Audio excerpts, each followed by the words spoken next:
RAS current affairs MCQs programme में एक बार फिर से आपका स्वागत है। इस एपिसोड में हम करंट अफेयर्स को एमसीक्यूज के माध्यम से देखेंगे जो आपकी आरएएस परीक्षा के लिए बेहद महत्वपूर्ण है। तो चलिए शुरुआत करते हैं पिछले अभ्यास प्रश्न से। कप्पाट गुड्डा वन्यजीव अभ्यारण्य किस राज्य में स्थित है? ए मेघालय, बी त्रिपुरा, सी कर्नाटक, डी तमिलनाडु। इस प्रश्न का सही उत्तर है विकल्प सी कर्नाटक। चलिए देखते हैं इसके विश्लेषण को। कप्पाट गुड्डा वन्यजीव अभ्यारण्य कर्नाटक के गडक जिले में स्थित एक प्रमुख अभ्यारण्य है जिसका क्षेत्रफल 244.15 वर्ग किलोमीटर है। हाल ही में केंद्र सरकार ने कप्पाटा गुड्डा वन्यजीव अभ्यारण्य के आसपास पारिस्थितिकी संवेदनशील क्षेत्र घोषित करने की अंतिम अधिसूचना जारी कर दी है। पारिस्थितिकी संवेदनशील क्षेत्र पर्यावरण संरक्षण अधिनियम 1986 के तहत भारत सरकार के पर्यावरण और वन्य जीव संरक्षण मंत्रालय द्वारा अधिसूचित किया जाता है। तो चलिए शुरुआत करते हैं आज के एपिसोड की पहले प्रश्न से। निम्नलिखित कथनों पर विचार करें। 1. बिहार में लघु मॉड्यूलर रिएक्टर आधारित संयंत्र स्थापित किया जाएगा। 2. यह बिहार के नवादा जिले के रजौली में पहला परमाणु ऊर्जा संयंत्र स्थापित किया जाएगा। उपर्युक्त में से कौन सा या कौन से कथन सही है? यह सही है। ए केवल एक, बी केवल दो, सी एक और दो दोनों, डी न तो एक और ना ही दो। इस प्रश्न का सही उत्तर है विकल्प सी एक और दो दोनों। चलिए देखते हैं इसके विश्लेषण को। बिहार में लघु मॉड्यूलर रिएक्टर आधारित संयंत्र स्थापित किया जाएगा अतः कथन एक सही है। यह बिहार के नवादा जिले के रजौली में पहला परमाणु ऊर्जा संयंत्र स्थापित किया जाएगा अतः कथन 2 भी सही है। यह घोषणा पटना में पूर्वी क्षेत्र के विद्युत मंत्रियों की 5वीं बैठक में केंद्रीय विद्युत मंत्री ने की है। बिहार को देश के नए परमाणु ऊर्जा मिशन के तहत अपना पहला परमाणु ऊर्जा संयंत्र मिलेगा। अब जान लेते हैं परमाणु ऊर्जा मिशन के बारे में।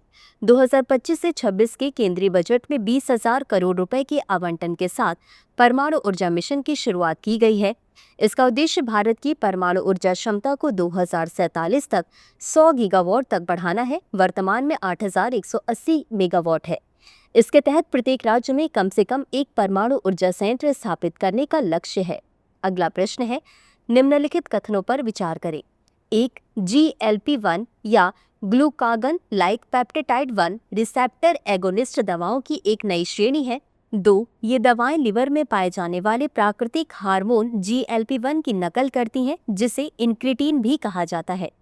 उपर्युक्त में से कौन सा या कौन से कथन सही है? यह सही है।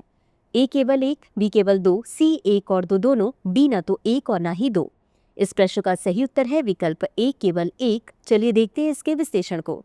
GLP-1 या glucagon like peptide 1 receptor agonist दवाओं की एक नई श्रेणी है अतः कथन एक सही है।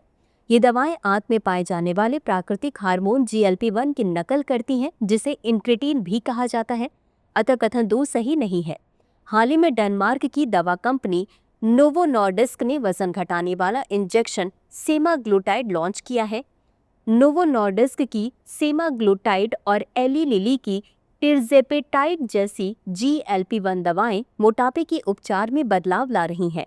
अगला प्रश्न है, रिसर्च एंड एनालिसिस विंग या रॉ का नया प्रमुख नियुक्त किया गया है। ए. रामकिशोर वर्मा को, बी. पराग जैन को, सी. पुष्कर त्यागी को, डी. इनमें से कोई नहीं। इस प्रश्न का सही उत्तर है विकल्प बी. पराग जैन को। चलिए देखते हैं इसके विश्लेषण को। हाल ही में पराग जैन को रिसर्च एंड एनालिसिस विंग का नया प्रमुख नियुक्त किया गया है। इन्हें ऑपरेशन सिंदूर में महत्वपूर्ण भूमिका निभाने का श्रेय दिया जाता है। अब जान लेते हैं रॉ के बारे में। रॉ या research and analysis wing Bharat की प्रमुख विदेशी खुफिया एजेंसी है। इसकी स्थापना 1968 में की गई थी। इससे पहले इंटेलिजेंस ब्यूरो ही देश के अंदर और बाहर खुफिया जानकारी एकत्र करती थी। अगला प्रश्न है, हाल ही में किस राज्य में ब्लैक हेडेड कैटरपिलर रोग का प्रकोप देखा जा रहा है? ए. आंध्र प्रदेश, बी. केरल, सी. तमिलनाडु, डी. कर्नाटक। इस प्रश्न का सही उत्तर है विकल्प डी. कर्नाटक। चलिए देखते हैं इसके विश्लेषण को। हाल ही में कर्नाटक सरकार ने राज्य में नारियल के बागानों को लेकर चिंता व्यक्त की है। दरअसल राज्य में नारियल के बागानों में ब्लैक हेडेड कैटरपिलर रोग का प्रकोप देखा जा रहा है। ब्लैक हेडेड कैटरपिलर तटीय और अंतर्देशीय दोनों क्षेत्रों में नारियल के पेड़ों को गंभीर नुकसान पहुंचाता है। अब जान लेते हैं ब्लैक हेडेड कैटरपिलर रोग के बारे में। ब्लैक हेडेड कैटरपिलर का वैज्ञानिक नाम ओपिसिना इरेनोसेला है। यह कीट हवा के माध्यम से तेजी से फैलता है। यह साल भर पेड़ों पर पाया जाता है तथा गर्मियों के दौरान इसकी संख्या में वृद्धि होती है। इसे नीम आधारित कीटनाशकों, जड़ पोषण और गोनियोजस परजीवियों के साथ साथ एकीकृत पोषक तत्व प्रबंधन का उपयोग करके नियंत्रित किया जा सकता है। इसी के साथ अंत में देख लेते हैं आज के अभ्यास प्रश्न को। थार्ड मिसाइल प्रणाली को किस देश के द्वारा विकसित किया गया है? ए संयुक्त राज्य अमेरिका, बी जापान, सी दक्षिण कोरिया, डी रूस। इस प्रश्न का उत्तर कमेंट बॉक्स में जरूर दें। आज के लिए बस इतना ही। धन्यवाद।